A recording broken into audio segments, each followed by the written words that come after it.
Hello, my friend. Welcome to my sleep story. My name is Emma Watson, and I am an Irish storyteller. It is my great privilege to be the voice that guides you to sleep tonight. As you may know, I love animals. I have a little dog named Timmy, whom I adore, but I truly love all animals. Recently, many of you have requested a story about a cat, inspired by one of my previous stories, One Man and His Dog.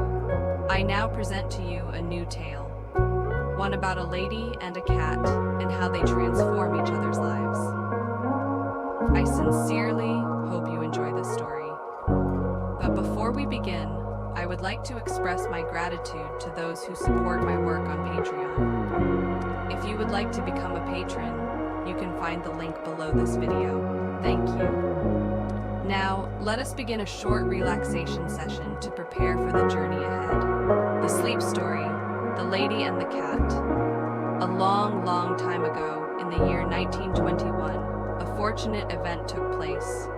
A tale never before written, a story that has remained untold until now. The first character in this story was a cat, nameless at first. The second was a lady named Serendipity. She lived in a grand old house in the heart of a great city. Though her home was elegant, her life was marked by profound loneliness. Serendipity was once a renowned concert pianist, her music bringing joy to countless audiences. But those days had passed. Now her piano sat silent, a relic of a life once full of melody. Each morning, she would rise with the dawn, prepare her tea, and sit by the window, watching the city come to life. The people outside were like characters in a play, their lives unfolding in a world she no longer felt part of. One gray morning, as rain tapped gently against her window, Serendipity noticed a small, scruffy cat sitting on her doorstep. Its fur was matted, its eyes wide with hunger and curiosity. She watched for a moment, a strange feeling stirring within her. But then, with a shake of her head, she dismissed it and turned back to her tea. The next day, the cat was there again. And the day after that. And the day after that. Each morning, it sat patiently, its quiet gaze fixed upon her. Something about those eyes drew her in. Still, she resisted. She had lived alone for so long. Why should she allow anything to disturb the solitude she had grown so used to? But the warmth of its presence, however small, became a comfort she could not ignore. One particularly cold morning, Serendipity opened the door to find the cat shivering, its fur damp from the misty air. She stood there for a moment, looking down at the tiny creature. A wave of compassion washed over her. With a deep breath, she made a decision. She bent down, scooped the cat into her arms, and gently held it close. The cat did not resist. Instead, it curled into her warmth with a trust that surprised her. She brought it inside and softly closed the door. From that moment, Serendipity's life began to change. The cat, whom she named Whimsy, filled the quiet spaces of her home with presence. It followed her as she moved through her routines, its soft paws padding along the wooden floors. The house once filled with echoes of the past now held the gentle sounds of life once more. And one evening, after many years of silence, Serendipity sat at her piano. Whimsy curled at her feet. Tentatively, she placed her fingers on the keys. A single note rang out, then another, and another. The music, once locked away, flowed freely once more. As she played, she felt something deep within her shift. The loneliness that had settled in her bones for so long began to fade, replaced by the simple warmth of companionship. In the great old city, in the grand old house, a lady and a cat had found each other. And in doing so, they found something even greater, a new beginning. As the final notes of the story fade away, allow yourself to drift deeper into rest. Let the warmth of this tale carry you into a night of peaceful sleep. Good night, my friend. Sleep well.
night.